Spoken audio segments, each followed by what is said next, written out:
Welcome to the inaugural Fanboy Nation on the Reels podcast. I'm RC Samo, editor-in-chief of Fanboy Nation, and your host for this episode. The 15th annual Newport Beach Film Festival is on its way, and this week we'll be focusing primarily on indie films. Let's start with Fading Gigolo, starring John Turturro, Woody Allen, Sharon Stone, Sofia Vergara, Vanessa Paradis, and Liev Schreiber. Written, directed, and starring John Turturro, Turturro plays Fioravente, who is convinced by his friend Murray, played by Woody Allen, to enter the world's oldest profession, but it ends up finding something greater than lust and money. Murray acts as Fioravente's liaison in procuring a menage a trois for his stunning dermatologist, Dr. Parker, played by Sharon Stone, and her equally as fetching friend Selima, played by Sofia Vergara. Fioravente is hesitant at first, but with Murray losing his bookstore, he recognizes financial potential. This is what an American art house film should aspire to be like. Rarely when Americans make a film that tries to capture a European flavor has it ever not come across as pretentious, but Turturro has done the impossible. Making an art house film that is moving, intelligent, funny, and doesn't talk down to the general masses who typically wouldn't see a movie like this. Vergara has always been underrated for her comedic timing, but this movie proves she's got the chops. Stone hasn't been this good in ages and will remind audiences why they fell in love with her in the first place. Woody Allen, love him or hate him, for his personal life, the man has got talent, and this is the only time I can remember where he's been amazing in someone else's picture. Next up on the indie circuit is Bad Country, starring Matt Dillon, Willem Dafoe, Neil McDonough, Amy Smart, and Tom Berenger. Dafoe plays Baton Rouge detective Bud Carter, who busts contract killer Jesse Weiland, played by Dillon, cutting him a deal to turn informant, ratting out the South's largest crime ring. Berenger, who plays the crime boss Luton, catches wind of their plan and decides to take them out. It's now up to Carter and Weiland to take down the syndicate, restoring order to the Louisiana stronghold. If this movie feels a touch of the Boondock Saints, that's not by accident, as it was directed by Chris Brinker, one of Boondock's producers.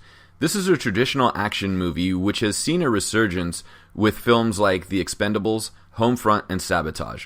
I'm more than pleased that this genre of action is coming back, giving a realism that has been missing thanks to the superhero supremacy at the box office. Sticking with the indie scene, showing this week at the Newport Beach Film Festival is a picture called Finding Neighbors, starring Michael O'Keefe, Catherine Dent, Blake Bashoff, Julie Mond, and Sean Patrick Thomas. Sam, played by O'Keefe, is a formerly acclaimed graphic novelist who's going through a midlife crisis. Instead of writing, he's turned to binging on ice cream and television, and some not-so-innocent encounters with the girl next door, Sherry, played by Mond. Sam doesn't really start to find himself until he begins a friendship with his other neighbor, Jeff, played by Bashoff, that reinvigorates his creative juices. The one problem? His newfound zest for life is taking its toll on his marriage, which was the one thing he always believed to be stable. The humor reminds me a bit of Steve Martin's LA Story. Not so much satirically, but rather its gravitas and finding out what the purpose of one's own life is. Switching over to the mainstream, we have 20th Century Fox's The Other Woman, starring Cameron Diaz, Leslie Mann, Kate Upton, Tyler Kinney, Nicki Minaj, Nikolai Coster-Waldau, and Don Johnson. Carly, played by Diaz, is an upscale, high-powered New York attorney who has just started seeing Mark, played by Waldau. When Mark tells her he can't stay the weekend because of a plumbing leak in the basement, Diaz puts on her sexiest plumbing jumpsuit and offers to help Mark with his leak. The problem is Mark's married to Kate, played by Mann, his frumpy doormat of a wife that gave up her career to be the ideal Susie homemaker. In only a Hollywood flick can Kate and Carly create a friendship to bring Mark down. But they're both surprised to discover he's hooked up with 20-something bombshell Amber, played by Upton in her big screen debut. Everyone likes seeing the cheater get what they deserve, and this film does just that.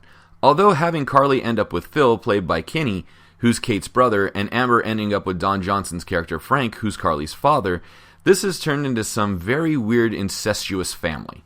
I wish they had given Kate Upton a different role than just the dumb, hot blonde, because she has chops, and will have a very successful and long career if given the right opportunity.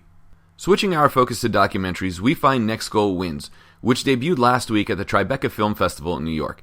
It stars American Samoa soccer players Nikki Salapua, Jaya Salua, Larry Manoa, and Dutch soccer coach Thomas Rungen. True documentarians Mike Brett and Steve Jameson shot over 300 hours of footage to what needed to be cut down to a 90-minute documentary about the evolution of the American Samoa soccer team that holds the world record for not only being the last place ranked team for 17 consecutive years in the FIFA World Standings, but also the worst loss in recorded history with 31-0 to Australia back in 2001.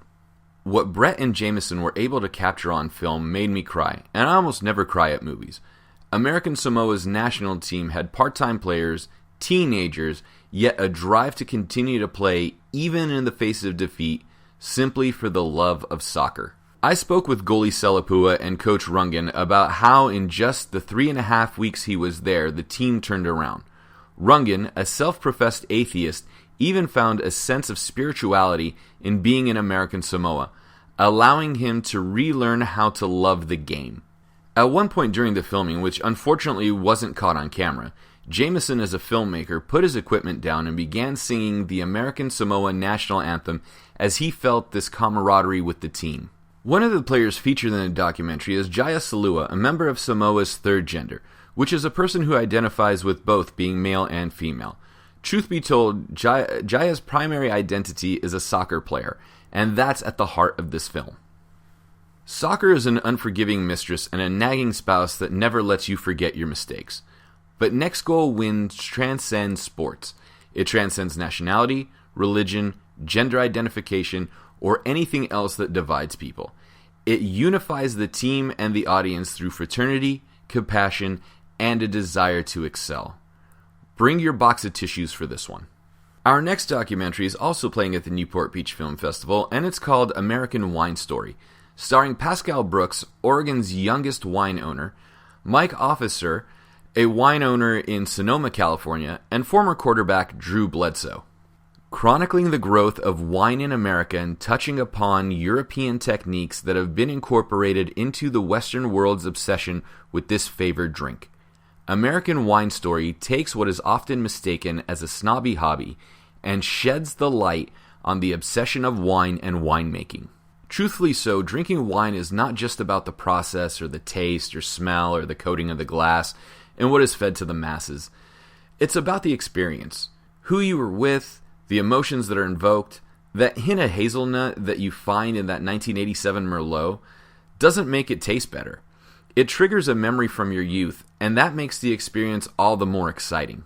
David Baker and the Three Crows Productions made sure that those key points were hit on. The love, the passion, the obsession, incorporating all your senses into one, forcing you to relax and focus, almost creates a spiritual moment. My family used to own vineyards in Iran, so I can understand the obsession. I can also understand the prissy views on winemaking and drinking. But the bottom line is, if you enjoy the wine you drink, then congratulations, you found a good one. This week's animation review is DC Entertainment's Son of Batman, slated for release on May 6, 2014, and having premiered at WonderCon in Anaheim, California. Starring Jason O'Mara as Batman, Stuart Allen as Damian Wayne, Thomas Gibson as Deathstroke, Marina Baccara as Talia al Ghul, and Sean Mayer as Nightwing. Adapted from the Grant Morrison and Andy Kubert Son of Batman graphic novel series, originally released in 2006, Batman discovers he has a love child with his sworn enemy's daughter. As Deathstroke attempts to dethrone Ra's al Ghul for supremacy over the League of Assassins, Talia flees to Gotham City in search of Batman in order to protect her son. Allen's Damian is brash, hot-headed, and egotistical, playing perfectly off O'Mara's Batman. His exchanges of banter with David McCullen's Alfred Pennyworth are priceless. The Son of Batman is dark, violent, and not for your kids. If you saw DC's Wonder Woman's animated feature, then you know what to expect with this one. An amazing story, and voice director Andrea Romano has the most blessed ear in all the industry. Each part is perfectly cast, and as far as I'm concerned, DC can do no wrong when it comes to their animated films.